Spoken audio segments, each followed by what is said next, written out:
আজকে আমি তোমাদেরকে একটা কিভাবে তুমি বাসের টিকিট কাটবে, মানে কিভাবে তুমি এই দেশে কোথাও যাচ্ছ, তুমি বাসের টিকিট কাটবে, সেই ক্ষেত্রে তুমি কি ধরনের ইংরেজি ইউজ করবে বা কি ধরনের ইংরেজি তোমার ইউজ করতে হতে পারে। So firstly, it's important to have a look on timetable and where is your bus station. So প্রথমেই তোমার বুঝতে হবে যে তোমার টাইম টেবল কয়টায় বাস এবং তোমার বাস স্টেশনটা কোথায়। সো বাস স্টেশনের normally bus station got a like number or a digit like bus A or B or C. So ধরো তুমি গুগল ম্যাপে তুমি তোমার বাস স্টেশনের লোকেশনটা দিতে পারো, দেন তুমি যদি নিয়ারেস্ট স্টেশন দাও সেখানে আসবে, দেন তোমার টাইম টেবল কয়টায় বাস আসবে, কোন বাসটা আসবে। তারপরে তুমি যখন তোমার বাসটা আসবে, তোমার সাধারণত বাসের লেখা থাকে যে এটা কোথায় যাচ্ছে, বাসের নাম লেখা থাকে, কত নাম্বার বাস সেটা লেখা থাকে, কারণ একটি স্টেশনে বিভিন্ন ধরনের বাস আসতে পারে। সো অনেক ক্ষেত্রেই দেখা যায় নাওডেজ ডিজিটাল একটা ডিসপ্লে থাকে যে নেক্সট বাস কোথায় যাচ্ছে, নেক্সট বাসটা কখন আসবে। এছাড়াও গুগল ম্যাপ এগুলো ইউজ করে বাস কয়টায় আসবে, কী বাসের নেম। সো যখন বাস আসবে অথবা তুমি বাস নিয়ে কনফিউজ, তুমি তোমার পাশে যে প্যাসেঞ্জাররা থাকবে, এবং আরেকটা ইম্পর্ট্যান্ট কথা, বাইরের দেশগুলোতে কিউ মেনটেন করাটা খুবই জরুরি। মানে তুমি হুট করে সামনে চলে যাওয়া এইটা করা যাবে না। এটা হলো একটা আমি বলবো আমাদের দেশে যেমন আমাদের দেশেই আমরা অনেক সময় কিউ মেনটেন করাটা খুব পছন্দ করি না, কিন্তু বাইরের কান্ট্রিগুলোতে ইম্পর্ট্যান্ট যে তুমি ডিসিপ্লিন ওয়েতে কিউটা মেনটেন করো, ওরা সবাইকেই উঠতে দেবে। সো আমি কিউতে আছি তখন আমরা খুব সহজে একটা ইংরেজি ব্যবহার করতে পারি যে is this queue for Cambridge, মানে আমি ধরো কেমব্রিজে যাব, তো আমি জিজ্ঞাসা করতে পারি, ওর আমি সিম্পলি জিজ্ঞাসা করতে পারি যে আমি যে ডেস্টিনেশনে যাব, are you going to Cambridge. অথবা আমি বলতে পারি are you waiting for Cambridge bus. So আমি যেটা বলছি যে তুমি কি কেমব্রিজে যাচ্ছ অথবা কেমব্রিজের বাসের জন্য ওয়েট করছো, অথবা আমি বলতে পারি is this queue for Cambridge bus, or is this queue for Cambridge, or is this queue for bus number 3। মানে আমি বুঝাতে চাচ্ছি যে আমি নাম্বার 3তে উঠবে, এই কিউটা কি নাম্বার 3-র কিউ নাকি আমি নাম্বার 5-এ দাঁড়ালাম যেখানে হয়তো বা নাম্বার 3-র কোনো কিউ নেই। মানে আমি নাম্বার 3-এর জন্য তো আমি নতুন একটা কিউ দাঁড়াতে পারি। সো আমি প্যাসেঞ্জারদেরকে জিজ্ঞাসা করতে পারি। আর যদি কোনো কিউ না থাকে, অনেক সময় 3-4 জন থাকলে কোনো কিউ হয় না, সবাই বসে আছে আশেপাশে। সো আমি জিজ্ঞাসা করতে পারি যে hello, are you going to Cambridge. So তখন আমি বুঝলাম যে জিজ্ঞাসা করার কারণ হলো যে এই বাস স্টপটা থেকেই আসলে কেমব্রিজ যায়, ঠিক আছে। কারণ বাস স্টপ এমন হয় যে একটা বাস স্টপ এই রাস্তার এই পাশে এইটা দিয়ে কেমব্রিজ যায়, আর অপোজিটটা থেকে কেমব্রিজের অপোজিট ডিরেকশানে যায়। সো আমি রাইট বাস স্টপটাতে আছে কিনা সেটা বুঝতে হবে।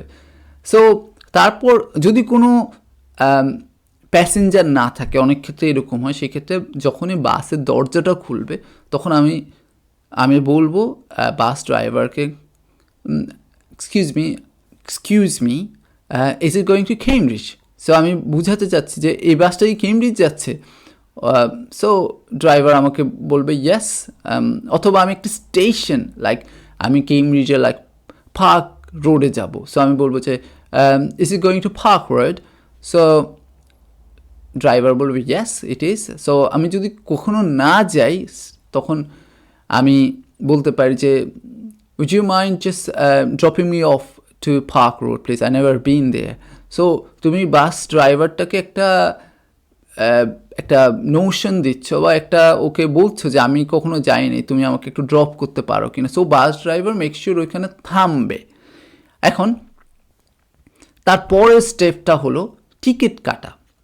সো যখন তুমি বাসের টিকিট কাটবে তখন তোমার কয়েকটা ভোকাবুলারি ইউজ করা যায়। তুমি বলতে পারো যে can I have a single to Cambridge, or তুমি বলতে পারো just simply single ticket to Cambridge please. So মানে হলো সিঙ্গেল মানে তুমি জাস্ট একবার যাবে, আসবে না। So can I have a single to Cambridge please, মানে হলো আমি যাব, আসবো না।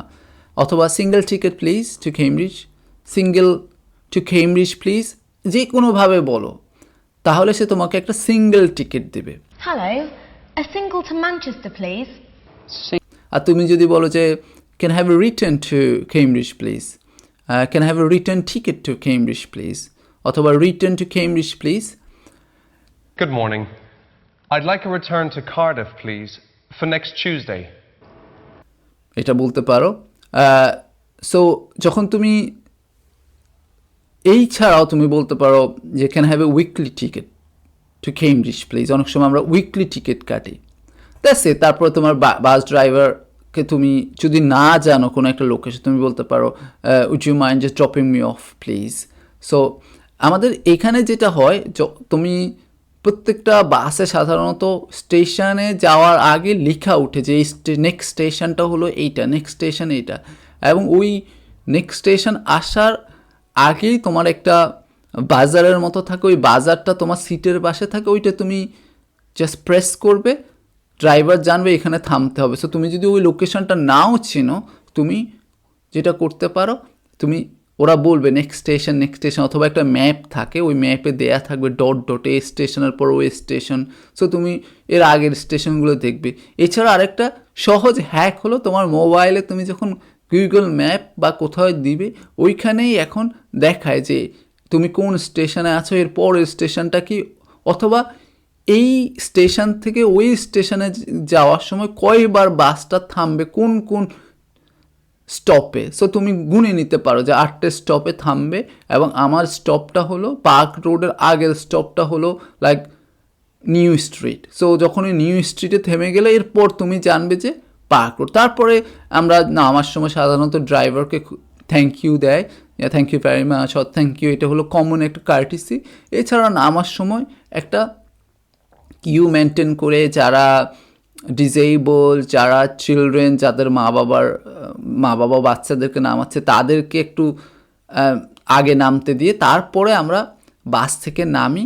সো এইগুলো হলো কমন ওয়ে অফ স্পিকিং, অথবা যেটাকে আমি বলবো যে এটিকুয়েটই বলা যায়, যে কীভাবে বাসে ওঠার সময় একটু ওয়েট করতে হবে, আগে যারা নামবে তাদেরকে নামতে দিতে হবে, তারপরে আমি উঠবো। So we have to wait first, দেখতে হবে কেউ আগে নামছে কিনা, তারপরে আমি উঠবো।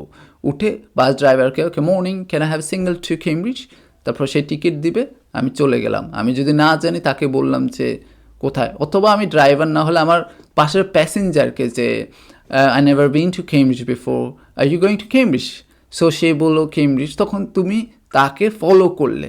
সো এইভাবে আমরা বাসের জার্নি নিয়ে কথা বলবো, বা বাসে জার্নি কীভাবে করবো। আমি তোমাদের কয়েকটা ভিডিওস দেখতে দিব, তারপর তোমরা ইমাজিন করবে তুমি বাসে জার্নি করছো এবং তুমি এই ব্যাপারগুলো নিয়ে কথা বলবে। সো আশা করি এই ধরনের ছোট ছোট সিচুয়েশনে তোমার কথা বলতে কোনো সমস্যা হবে না। ধন্যবাদ সবাইকে।